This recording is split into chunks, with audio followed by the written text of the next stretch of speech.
안녕하세요. 이희명입니다. 중국 근대사 이어서 살펴볼 텐데요. 오늘은 그 중국 근대사 중에서 신의 혁명 이야기 들어갈 건데 신의 혁명의 배경에 대해서 이 시간에 중점적으로 좀 보도록 하겠습니다. 지난 시간에 입헌운동이 전개되는 이야기를 말씀드렸었습니다. 광서신정 시기에 입헌운동이 전개가 됐고 그 시절에 또 뭐 광서제도 사망하고 서태후도 사망하는 이야기 말씀드렸는데 서태후 사망 후 순친왕 재풍이 집권을 하게 되면서 정치적인 실수를 범하게 되고 그 과정에서 공화정의 목소리도 커지게 되었다. 이런 이야기 말씀을 드렸었습니다.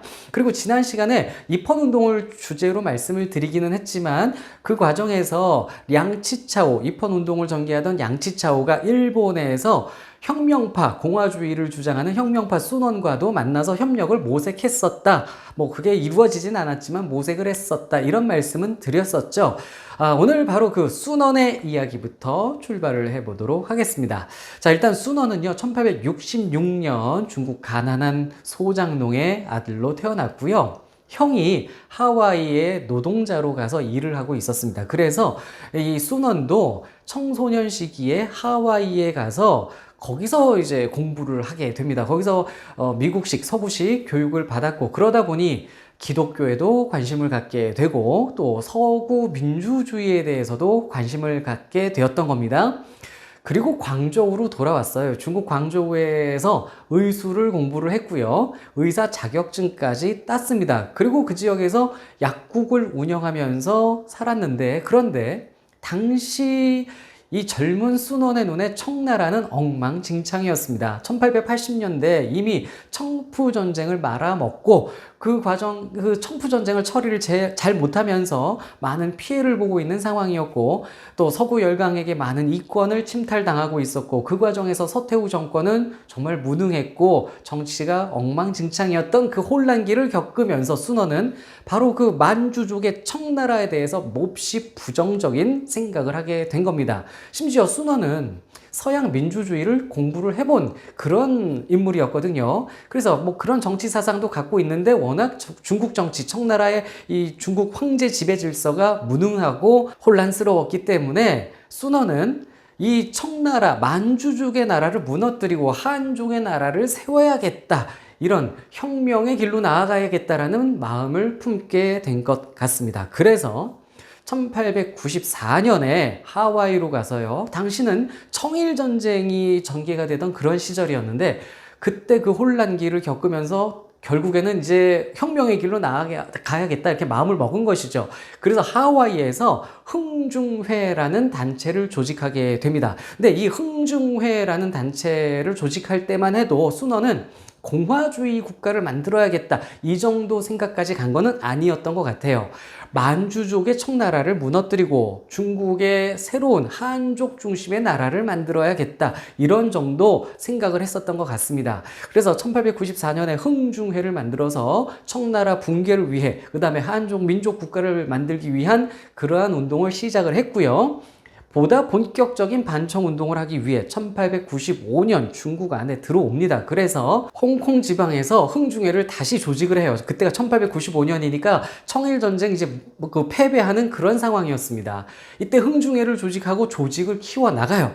그래서 이 흥중회를 키운 다음에 그 기반을 가지고 광저우를 무력으로 점령하려는 봉기까지 계획을 했어요. 그런데 함께 계획했던 자들 중에 소심한 자가 있었나 봅니다. 이 사람이 내부에서 고발을 해버린 바람에 이 일이 들통났어요. 그래서 사실은 계획만 세우고 실행을 해보기도 전에 일은 무산됐고요. 순원은 체포될 위기였는데 일본으로 망명을 갑니다. 그리고 일본을 거쳐서 하와이 갔다가 하와이 거쳐서 영국 런던으로 들어갔는데 그런데 그 영국에서 영국 런던에 있는 청나라 공사관이 순원을 잡아서 억류를 합니다. 그런데 이 영국 정치인들 중에 순원과 친분이 깊은 인물이 있었어요. 그 사람이 청나라 공사관에 항의를 거세게 해서 결국 순원이 풀려납니다. 자, 이렇게 풀려난 순원. 근데 이 사건이 영국 안에서 뉴스가 된 거예요. 화제가 됐겠죠. 그래서 영국 기자들 앞에서 기자회견을 하게 되는데 이 기자회견에서 순원은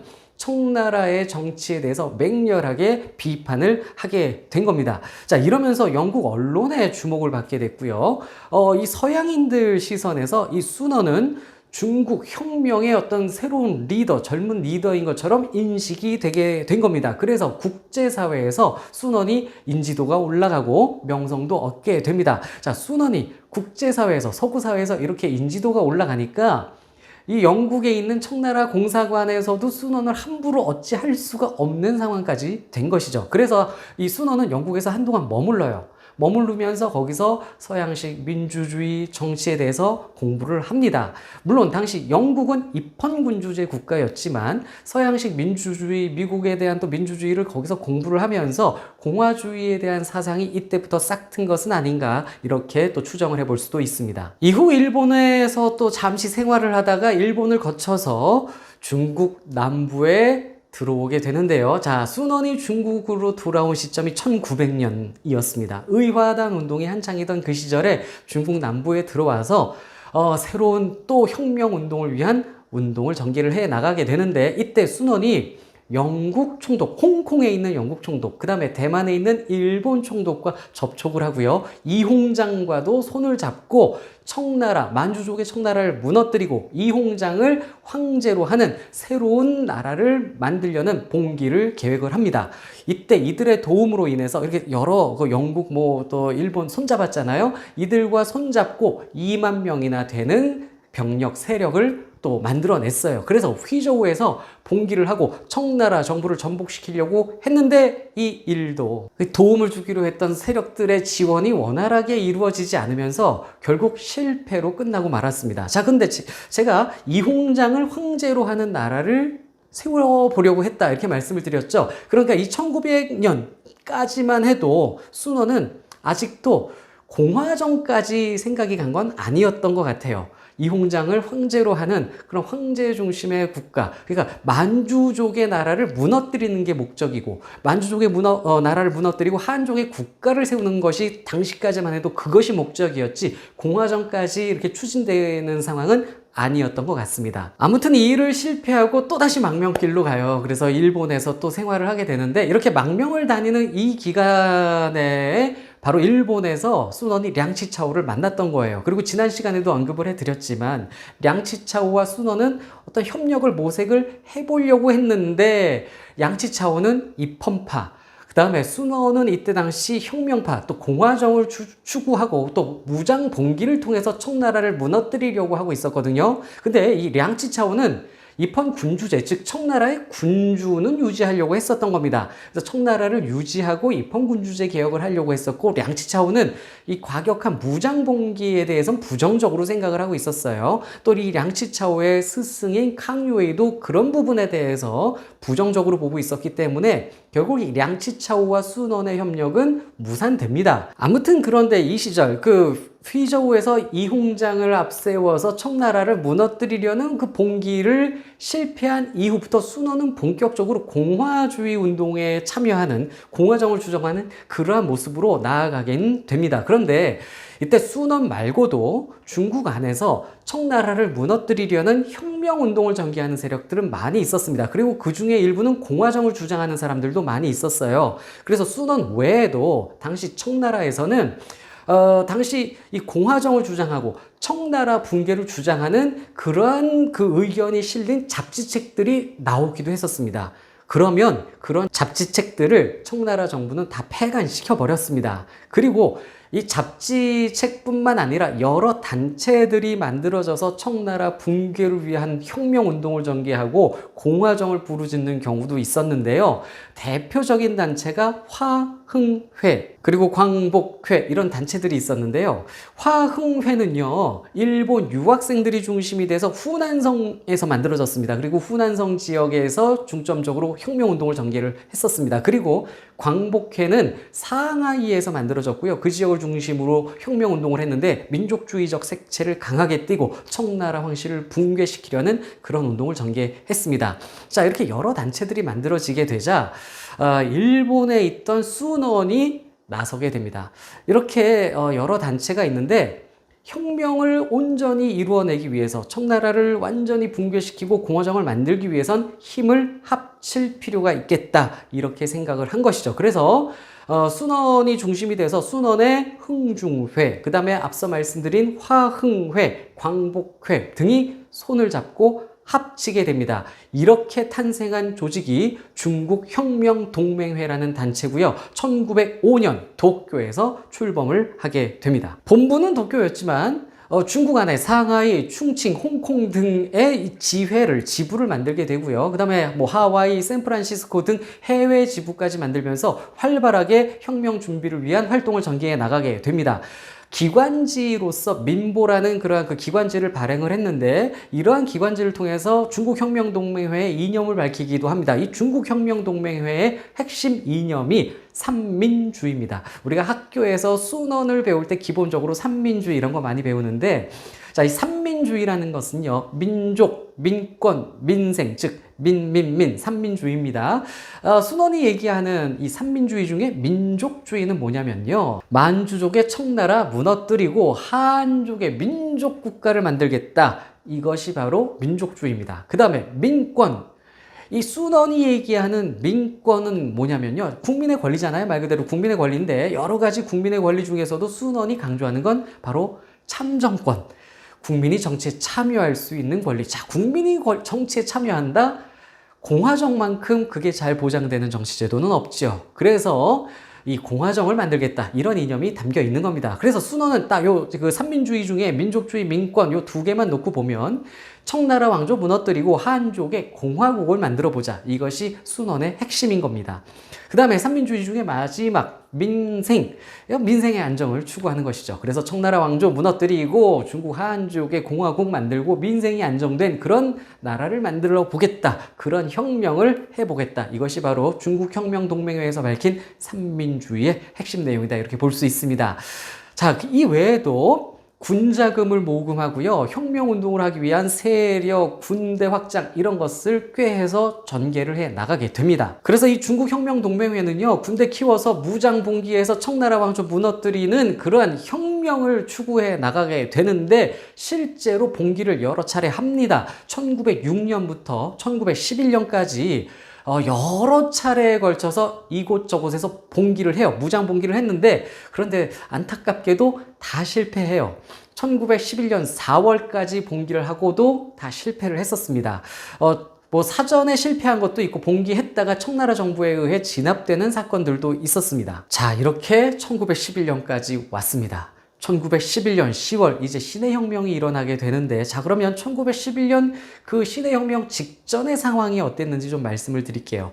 1911년에 순친왕이 내각을 구성을 하게 됩니다. 청나라의 내각이 만들어지는데 완전히 만주족, 특히 만주족 중에서도 만주 한족 중심의 내각이 구성돼 버린 겁니다. 이 내각 13명 중에 한족은 4명 뿐이었고요. 나머지가 다 만주족인데 만주족들도 거의 다가 만주족의 그 황족들이었습니다. 청나라 황족들, 즉 황족 내각이다 이렇게 부르게 되는 겁니다.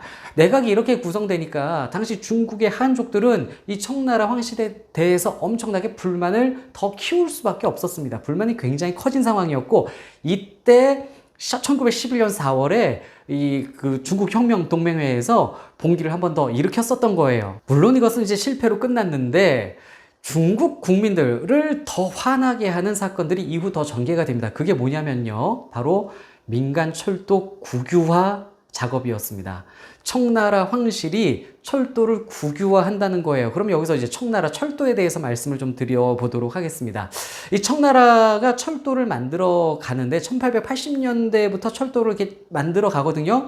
그런데 장거리 철도가 만들어지는 건 청일전쟁 이후에 만들어졌었습니다. 그리고 이 철도의 상당 부분은 외국이 만들게 됩니다. 서양 열강이 철도 부설권을 가지고 와서 자기들 자본으로 철도를 만들어 가고 있었어요. 그리고 철도가 활용이 되면서 많은 수익을 또 내고 있었습니다. 자, 이렇게 되다 보니까 철도가 굉장히 수익이 나는구나 라는 걸 인식한 중국인들 중에서는 자신들이 자신들의 민간 자본으로 철도를 만드는 그런 지역들이 생겼어요. 그래서 일부 지역에서는 상인 자본가들이 나서서 또는 모금 음도하고 자본을 또 뭐 끌어모으기도 해가지고 민간 철도를 만들어내고도 있었습니다. 그 다음에 이 철도가 굉장히 국가의 중요한 그런 수익이 될 수 있는데 이게 서양 열강에 너무 많이 넘어가 있으니까 이 민간인들이 돈을 끌어모아서 서양 열강으로부터 철도를 사거나 또 철도 부설권을 사오는 경우가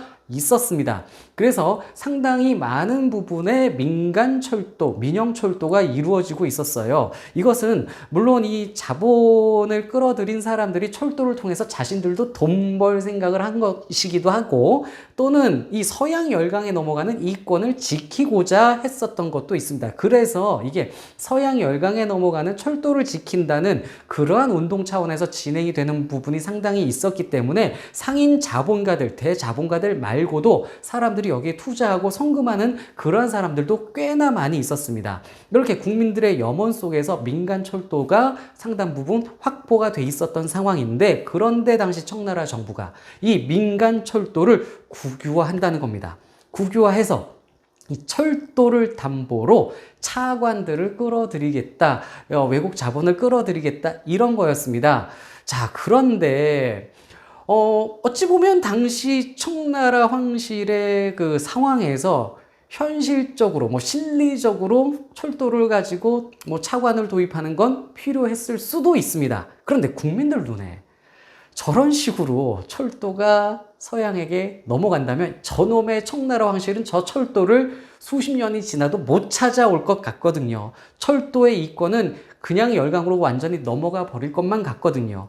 그리고 그 중에 철도 중에 또 상당 부분은 이 민간인들이 피땀으로 또 철도 부설권을 뺏어온, 얻어온, 사온 그러한 철도도 있었는데 이걸 다시 국유화해서 그걸 담보로 담보로 차관을 받아내겠다? 국민들은 분노할 수밖에 없는 겁니다. 가뜩이나 1911년 청나라 황실내각 때문에 불만이 쌓여 있었던 중국 민중들은 철도 국유화 조치로 폭발을 하게 되는 겁니다. 자, 이 폭발로 결국 청나라 정부가 무너지는 신해혁명이 전개가 될 텐데요. 이 신해혁명의 전개와 결과는요, 다음 시간에 이어서 말씀드려 보도록 하겠습니다.